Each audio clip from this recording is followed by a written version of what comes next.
Hello दोस्त, art the vision 0.1 में आपका स्वागत है। और आज मैं आपको बताने जा रहा हूँ बेबल योजना से जुड़ी जानकारी। बेबल योजना जो अंग्रेजों के द्वारा लाई गई थी, जिसमें आपको हम विशेष जानकारी देंगे किस प्रकार अंग्रेजों ने अपनी साम्राज्य को स्थापित करने के बाद बहुत सारा एक्ट लाया, फिर योजना लाया ताकि भारत स्वतंत्रता अधिनियम के तहत हमारा भारत आजाद हो। इसमें बहुत सारे हमारे क्रांतिकारियों ने बहुत बड़ा सहयोग दिया है। बेबल योजना 1945 में आई थी। बेबल योजना कब आई थी? तो 1945 में आई थी। विश्व युद्ध के समाप्ति के बाद जापान के विरुद्ध, यानी जापान जो था वो विश्व युद्ध में किसके खिलाफ था? इंग्लैंड के खिलाफ था। और इंग्लैंड के उपनिवेश कौन थे? हम भारत।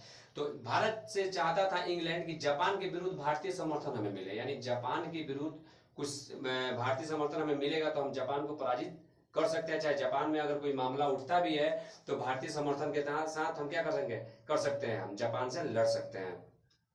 एवं भारत में संवैधानिक गतिरोध, यानी भारत में संवैधानिक गतिरोध मतलब होता है संविधान बनाने के लिए जो गतिरोध चल रही था, जो विद्रोह चल रहा था, उसको लेकर उसको समाप्त करने के लिए 4 जून 1945 को, यानी 4 जून 1945 को बेवेल, यानी कौन थे?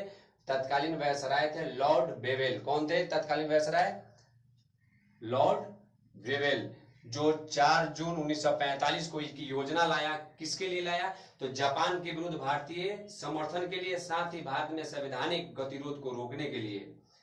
दूसरा बार इस योजना के कुछ उद्देश्य था। मान लीजिए कोई भी योजना आता है तो उसका कुछ उद्देश्य होता है, कुछ ना कुछ इसका कारण भी होता है किस की वजह से यह योजना लाया गया है। पहला है कि भारतीयों द्वारा संविधान बनाए जाने तक के लिए एक प्रकार का अंतरिम व्यवस्था करना, यानी भारत द्वारा संविधान बनाए जाने तक के लिए एक अंतरिम व्यवस्था करना ताकि भारत का संविधान तैयार हो सके। दूसरा, वायसराय की कार्यकारिणी परिषद का पुनर्गठन किया जाए, यानी वायसराय का जो कार्य करने का जो परिषद था, कार्यकारिणी परिषद, उसको पुनः से क्या किया जाएगा? गठन किया जाएगा, जिसमें वायसराय और सैन्य प्रमुख। इसमें ध्यान देने योग्य है कि इस योजना के तहत वायसराय की कार्यकारिणी को हम पुनः बनाएंगे परिषद को, लेकिन उसमें होगा क्या? पहले क्या होता था कि पूरा के पूरा अंग्रेज लोग रहा करते थे, उसमें भारतीयों को स्थान नहीं दिया गया था।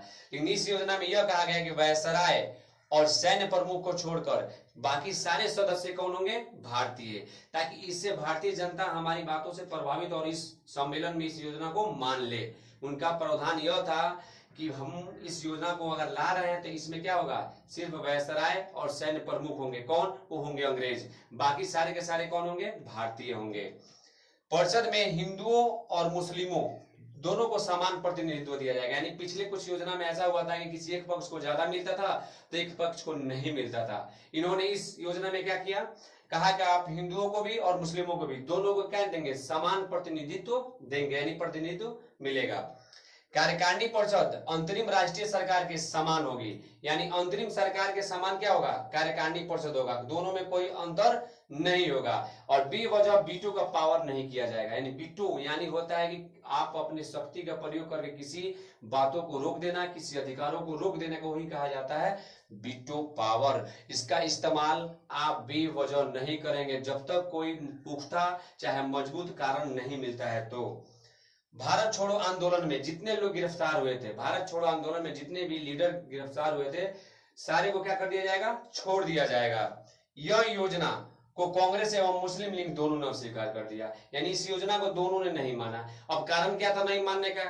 कांग्रेस चाहता था कि अखंड भारत का निर्माण हो और मुस्लिम लीग चाहता कि पाकिस्तान हमारा मिले, यानी पाकिस्तान के मांग को लेकर मुस्लिम लीग अड़ा रहा और अखंड भारत के निर्माण को लेकर कांग्रेस अड़ा रहा। दोनों की बात नहीं बनी, जिसकी वजह से बेबल योजना भी असफल हुआ।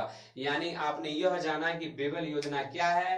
तो बेबल योजना 4 जून 1945 को तत्कालीन वायसराय लॉर्ड बेबल ने लाया था। क्यों लाया था? उसने इसलिए लाया था ताकि जापान के विरुद्ध भारतीयों का समर्थन मिल जाए, साथ ही साथ संवैधानिक जो गतिरोध हो रहा है उसको समाप्त कर दिया जाए। इसके कुछ उद्देश्य थे जो मैंने आपको बताया, जिसमें से प्रमुख था कि जो परिषद है उसका पुनर्गठन किया जाएगा, संविधान बनाने के लिए हिंदू और मुस्लिम दोनों समुदाय को प्रतिनिधित्व दिया जाएगा। लेकिन दोनों ने इस बात को नहीं माना।